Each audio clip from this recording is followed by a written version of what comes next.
And then finally, let's work together. At home, we're going through Ephesians, and we got to this passage. That's why it shows up in the sermon.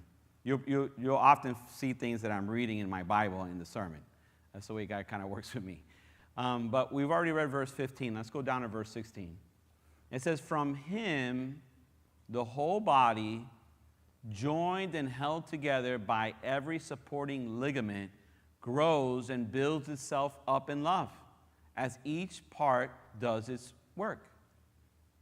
So when we were talking about this at home, the topic that came up was, like, how does our body stay together? Like, just think about that. Like, how does your body stay together? Like, how is it that you don't just start walking and your body just falls apart? Like, what is it that holds your body together? So one of the things we talked about is, like, our skin, right? Our skin is designed to keep everything on the inside. Okay, without your skin, everything falls on the outside.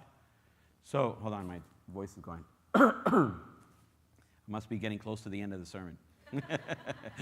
So, like, our skin, right, keeps everything on the inside, but then what keeps everything on the inside working together, right?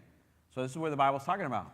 So on the inside, we got bones, we have muscles, but it's the ligaments, it's the tendons that hold our muscles and our bones together.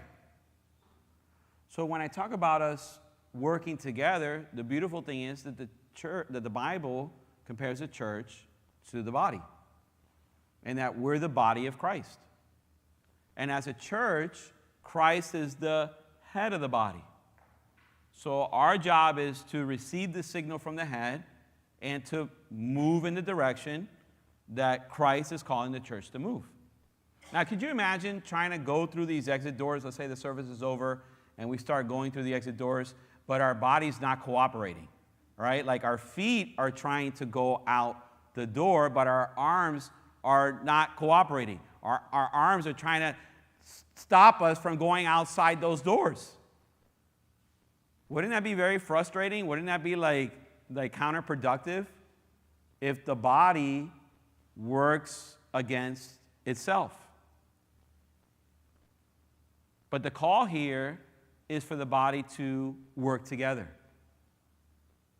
as we're led by Jesus Christ.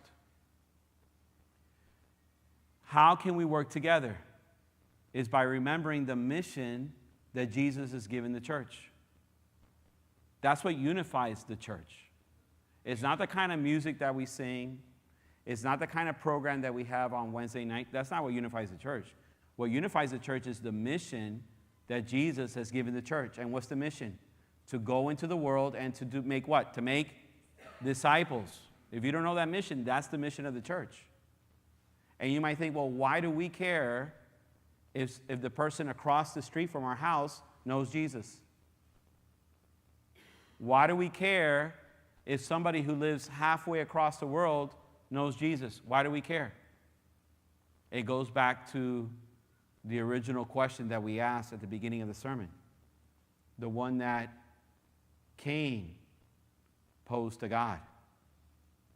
Am I my brother's keeper?